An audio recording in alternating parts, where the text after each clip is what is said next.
गुरुमुखो नैना अभिराम आनंद शांति के भंडार सर्व सुखों के सागर श्री श्री 108 श्री सद्गुरुदेव जी महाराज जी श्री पंचम पातशाही जी ने पारमार्थिक राज सिंहासन पर विराजमान होकर विरह सतप्त हृदय को शांति प्रदान की।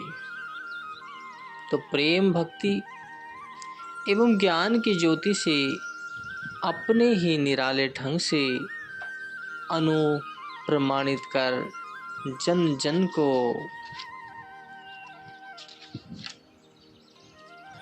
आनंदित कर दिया। आपके तेजोमय स्वरूप की विलक्षणता तथा एक मधुमयी दृष्टि ने जन जन को आकर्षित कर प्रेम भक्ति के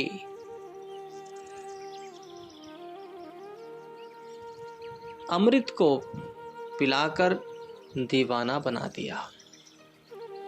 युग सम्राट महाराजाधिराज श्री सद्गुरुदेव जी महाराज इस संप्रदाय के उन्नायकपन परमार्थ की दिव्य किरणों को आलोक सर्वसाधारण तक पहुंचाने में संलग्न हो गए। गुरु गद्दी पर आसीन होते ही आपके सम्मुख श्री परमहंस दयाल जी श्री प्रथम पातशाही जी की श्री मौज साकार रूप लेने के लिए उत्सुक हो उठी।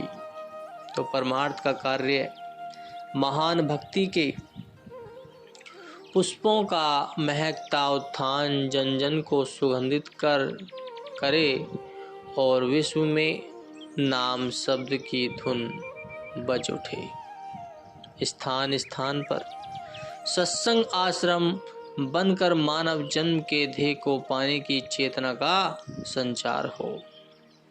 प्रेम भक्ति व प्रेम के दिव्य पुष्पों की सुगंधि से हर दिल महक उठे। उत्तराउत्तर श्री परमहंस महान विभूतियों की धुरधरगाही मौज व श्री आनंदपुर महान केंद्र को विशाल पारमार्थिक स्वरूप बनाने के ध्येय को मुख्य रखते हुए आपके नयनों के सम्मुख धुरधरगाही नक्शे निरंतर उतरने लगे। तो आप महापुरुषों का सजीव उदाहरण बनकर आपने अपने उदाहरण बनकर सामने आए। यह सत्य तथा परम सत्य है कि महापुरुष दिन रात परमार्थ कार्य में व्यस्त रहते हैं, एक पल के लिए भी विश्राम नहीं करते। उनके त्याग तपस्या की आध्यात्मिक कमाई अर्थात आनंद सुख शांति का लाभ संपूर्ण विश्व को मिलता है। जो आत्मिक धन महापुरुष कठिन साधना करके संचित करते हैं, उससे पुण्य संस्कारी जीवों को मालामाल करने में तत्पर रहते हैं। तो श्री श्री 108 श्री परमहंस सतगुरुदाता दयाल जी ने 15 जून शुभ आषाढ़ संक्रांति के दिन प्रवचन फरमाए। कहा कि ये जो श्री आनंदपुर दरबार है, यह गुरुमुखों का दरबार है और गुरुमुख ही यहाँ निवास करते हैं। गुरुमुखों के हृदय में जो लगन इच्छा तथा मांग है वह केवल भक्ति की है। भक्ति के अतिरिक्त अन्य कोई आकांक्षा गुरुमुखों के हृदय में नहीं हुआ करती और होनी भी नहीं चाहिए। इसी अभिलाषा तथा मांग को लेकर गुरुमुख जन इस दरबार में आए हैं और आते हैं। इस प्रकार की उत्तम श्रेणी की अभिलाषा उत्तम श्रेणी के संस्कारों का परिणाम है। भक्ति परमार्थ की लगन का होना ही इस बात का प्रमाण है कि जीव के अनेक जन्मों के पुण्य संस्कार एकत्र हुए हैं, यह भक्ति का धन प्रत्येक को प्राप्त नहीं होता। यह धन तो महापुरुषों की समीपता, संगति तथा सेवा से ही प्राप्त होता है। आम संसारियों का झुकाव माया की ओर होता है, इसलिए वे भक्ति का मूल्य नहीं जानते और वे भक्ति से अचेत रहते। तो आम संसारी और गुरुमुखों में यही अंतर है कि सांसारिक के मन में माया एवं माया के पदार्थ का लगाव भरा रहता है, गुरुमुखों के हृदय में भक्ति की लगन रहती है। दोनों के विचारों और दृष्टिकोण में विभिन्नता है, इसलिए दोनों का क्रियात्मक जीवन भी एक दूसरे से अलग अलग होता है। तो आम संसारी जिन वस्तुओं की इच्छा करते हैं, गुरुमुख उन इच्छाओं के जाल से मुक्त होने का यत्न करते हैं, क्योंकि गुरुमुख जान चुके हैं कि माया के ये सब पदार्थ अत्यंत एवं नश्वर हैं, हानिकारक हैं। तो गुरुमुखों, इनसे प्राप्त होने वाला सुख भी अनित्य एवं अस्थायी है। इनसे चित्त लगाने का परिणाम शिवा कष्ट, क्लेश, चिंता के और कुछ भी नहीं है। अल्प समय के लिए अस्थायी सुख की झलक दिखाकर ये माइक पदार्थ विलग हो जाते हैं, लुप्त हो जाते हैं। इस वास्तविकता को गुरुमुख जन सत्संग के प्रभाव से जान लेते हैं, इसलिए वे उस वस्तु की इच्छा करते हैं जिससे शाश्वत सुख प्राप्त हो, जिसको कोई छीन न सके, चोर लूट न सके। वह धन कौन सा है? वह नाम भक्ति का धन है। गुरुमुख उस मान सम्मान की इच्छा करते जो सदैव विद्वान रहे। किसी ने छीन जाने का भय होता है और न ही नष्ट होने का। इसके सम्मुख संसार का मान सम्मान तुच्छ है। संसारी मनुष्य मालिक की भक्ति से भी वंचित रह जाते हैं और माइक पदार्थ भी हाथ से निकल जाते हैं। इसी उधेड़ बुन में उनका जीवन नष्ट हो जाता है और वे हाथ मलते रह जाते हैं।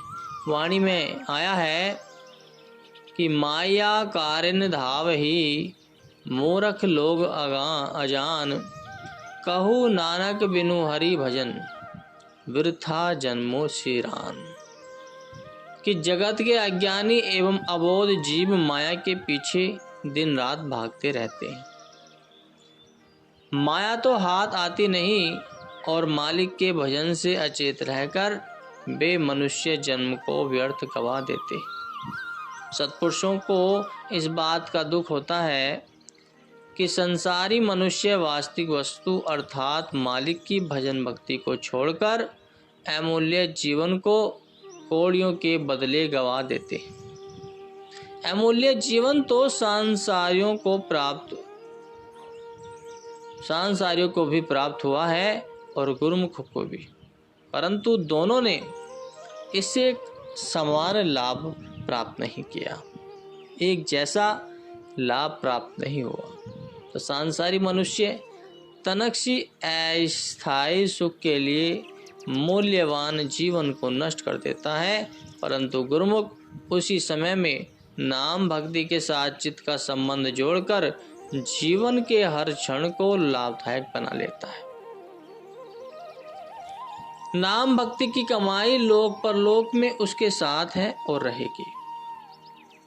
सांसारियों और गुरुमुखों के रहन सहन और कर्म धर्म में भी महान अंतर है। सांसारियों की जिस ओर प्रवृत्ति होती है उधर गुरुमुखों की पीठ होती है। फिर दोनों के विचार एक जैसे होंगे कैसे? सांसारी मनुष्य सांसारिक धन एकत्र करने में लगा हुआ है और गुरुमुख नाम भक्ति का वास्तविक धन एकत्र करने में। तो भक्ति का धन सत्पुरुषों की संगति एवं सेवा द्वारा ही प्राप्त हो सकता है। इस सच्ची कमाई के लिए कोई अन्य साधन नहीं है। चाहे कोई संपूर्ण संसार घूम ले अथवा देश विदेश में खोज कर ले, नाम भक्ति का धन अन्यत्र कहीं प्राप्त नहीं होगा। इसलिए जो भक्ति धन का अभिलाषी है उसे सत्पुरुषों की संगति एवं समीपता की अत्यंत आवश्यकता है।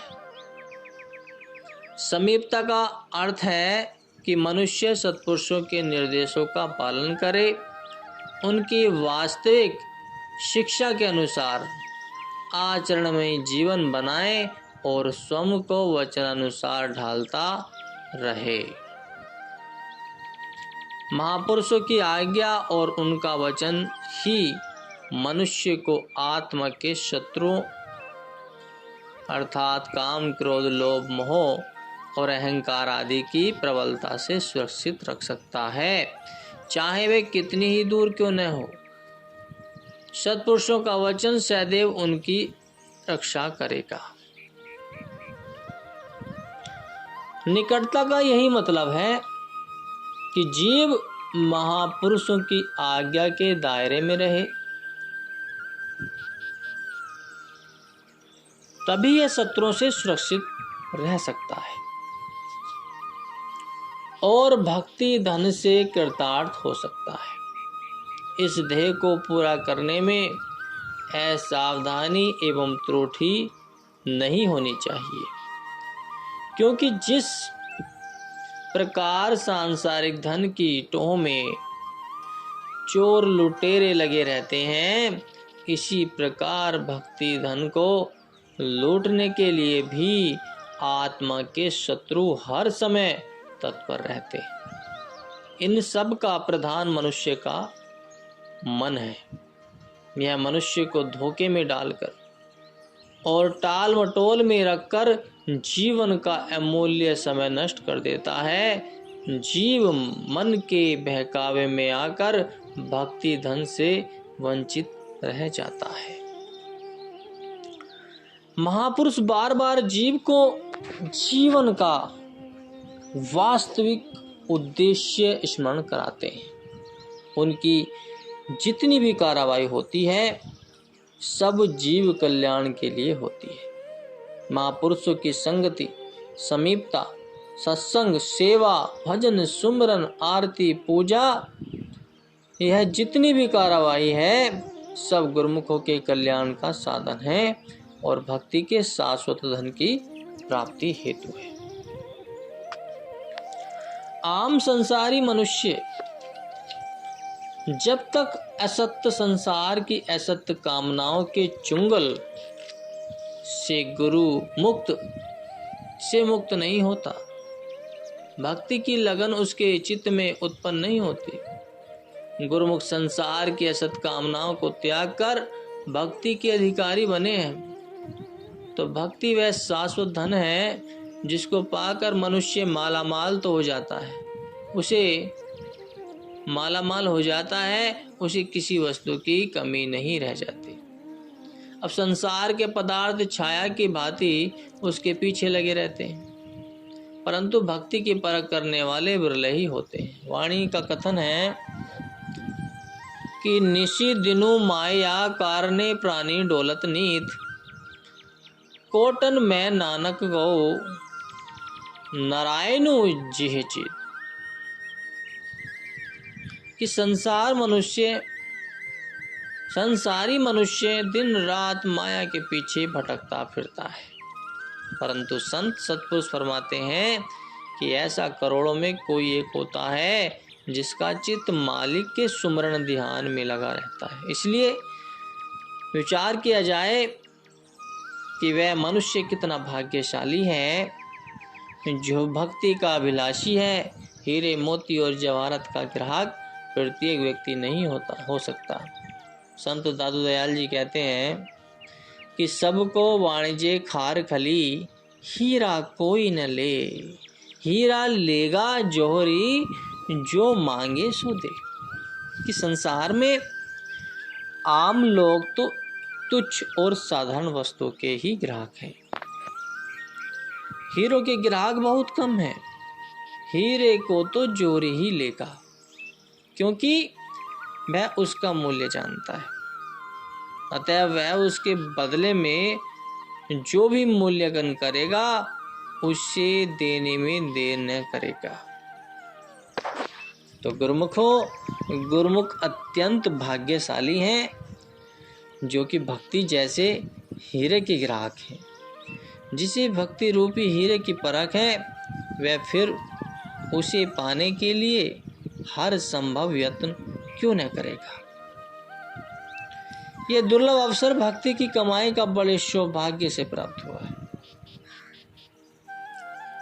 सब साधन भी मिल गए, इसलिए हर गुरुमुख का कर्तव्य हो जाता है कि इस दुर्लभ अवसर का लाभ प्राप्त करते हुए और महापुरुषों के उपदेशों एवं निर्देशों के सांचे में जीवन को ढालते हुए तथा भक्ति की कमाई करते हुए अपने जीवन को वास्तविक अर्थों में सफल बनाए। रूहानी सिंहासन पर विराजमान होने के कुछ ही समय पश्चात आपके परिवार के सभी सदस्य श्री चरणों में क्षमा मांगने हेतु उपस्थित हुए। आपकी बड़ी बहन जी ने विनय की कि हमें यह ज्ञात न था कि आप सर्वकला समर्थ एवं ईश्वर का रूप हैं। हमने तो न जाने व्यवहार में कितनी ही गलतियां की होंगी। हमारी आंखों पर अज्ञानता का पर्दा छाया हुआ था। हम आपके दिव्य स्वरूप को पाने की पहचान नहीं कर पाए। आपसे अनजाने में कोई बार बार भार उठवाया होगा और भी न जाने क्या क्या कार्य करवाए होंगे। हमारी करवद यही प्रार्थना है कि आप हमारी गलतियों को क्षमा करें। तो श्री सद्गुरुदेव महाराज जी ने मन मुस्कुराते हुए फरमाया कि अब क्या भार उठाने वाला कोई और ढूंढ लिया है। वे सोचने लगे कि श्री प्रभु जी ने अक्सर है सत्य फरमाया है कि इन्होंने हमारे जीवन का ही नहीं अपितु सारी सृष्टि का समस्त भार उठा लिया है।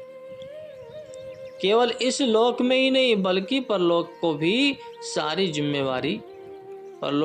सारी जिम्मेवारी ले ली। अतः इन रहस्यमय प्रवचनों को सुनकर उन्होंने दंडवत वंदना की और आशीर्वाद पाकर इस विचार से मुक्त हो गए। आप वचनामृत की दृष्टि से समय समय पर ससराते रहे। एक बार श्री आनंदपुर के स्थायी निवासियों को श्री दर्शन देकर विशेष कृपा फरमाई, अनमोल श्री वचनों की दात लुटाई। आपने फरमाया कि सतगुरु से सेवक का जन्मों जन्मों से नाता जुड़ा हुआ है। सेवक के हृदय में आत्मिक पिपाशा जागरूक होती है तो उस समय सद्गुरु समदृष्टि में ऐसी रचना रचते हैं, वही आनंद सुख परम शांति का मेह बरसते हैं। जहाँ भी पुण्य आत्माएं वास करती हैं उन्हें निज ठोर ठिकाने का मार्ग दर्शाते हैं, निज चरणों में बुलाते हैं। श्री परमहंस दाता दयाल जी की मौज के विश्व विख्यात श्री आनंदपुर तीर्थात्म गुरुमुख प्रेमी सेवकों का अटल शाश्वत ठोर ठिकाना बन गया है। आत्मिक मार्ग में यह वर्णित मन वृद्धि से परे विषय है। महापुरुषों के वचन है कि मानव अंतरा कोई हीरा ते कोई कंकरा, अर्थात जो प्राणी भक्ति पर्वत पर अग्रसर होकर मानव जीवन का मूल्यांकन करता है उसका जीवन मूल्य हीरा है। से सब माया में रस पचकर सांसों की पूंजी व्यर्थ लुटा रहे हैं, उनका जीवन कंकर के समान है। बोलो जयकारा बोल मेरे श्री गुरु महाराज जी की जय।